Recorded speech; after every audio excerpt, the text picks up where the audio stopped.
Seorang pria tua sedang memungut kepingan emas di tanah.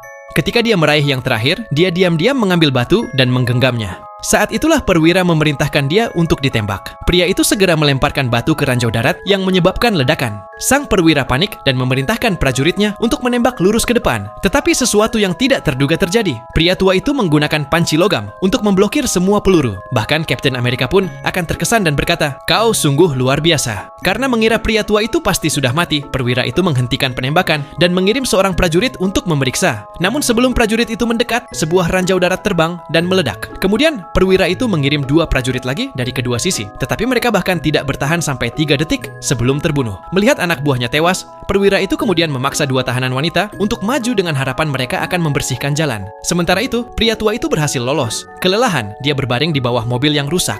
Dia mengikatkan sabuk di sekitar lukanya dan mengeluarkan pelurunya sendiri tanpa obat bius. Rasa sakitnya begitu hebat hingga dia pingsan. Tentara musuh kini semakin dekat bersama anjing-anjing terlatih untuk mengendusnya. Pria tua itu terbangun ketika mendengar mereka. Dia segera mengumpulkan emas dan bersembunyi di bawah mobil lagi. Para prajurit tidak melihatnya, tetapi salah satu anjing mencium bau darahnya. Pria tua itu merangkak di bawah jeep musuh dan menggunakan pisau untuk memotong tangki bahan bakar dan menuangkan bensin ke dirinya sendiri. Dia pikir ini akan menutupi baunya, tetapi ternyata salah. Anjing itu juga mencium bau bensin dan menggonggong. Para prajurit menghentikan mobil dan mulai mencari di area tersebut. Melihat peluang itu, pria tua itu berlari menuju sungai, tetapi anjing itu melihatnya lagi. Seorang penembak jitu menembak kakinya dan perwira berteriak untuk menangkapnya hidup-hidup. Anjing itu mengejarnya, tetapi pria tua itu dengan tenang menyalakan korek api dan membakar dirinya sendiri.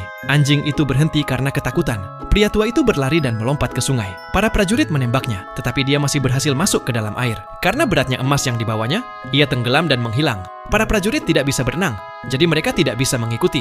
Setengah jam kemudian, pria tua itu muncul ke permukaan dengan terengah-engah. Begitu kepalanya muncul, penembak jitu menembak lagi dan darah menyebar di air. Perwira mengirim seorang penyelam mengambil emas tersebut. Namun ketika penyelam mencapai dasar, pria tua itu menggorok lehernya dan mengambil tabung oksigennya. Seorang prajurit di kapal melihat kejadian itu dan merasa ketakutan. Meski begitu, perwira tetap memerintahkan lebih banyak orang untuk menyelam.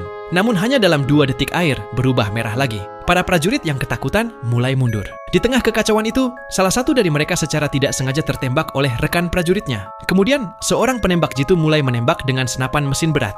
Namun kali ini, pria tua itu menggunakan tubuh prajurit yang mati sebagai perisai dan melarikan diri. Perwira menyaksikan semua itu dengan kaget. Tepat pada saat itu, anjing peliharaan pria tua itu kembali dan perwira mendapat ide. Dia akan menggunakan anjing itu untuk melacak orang tua itu.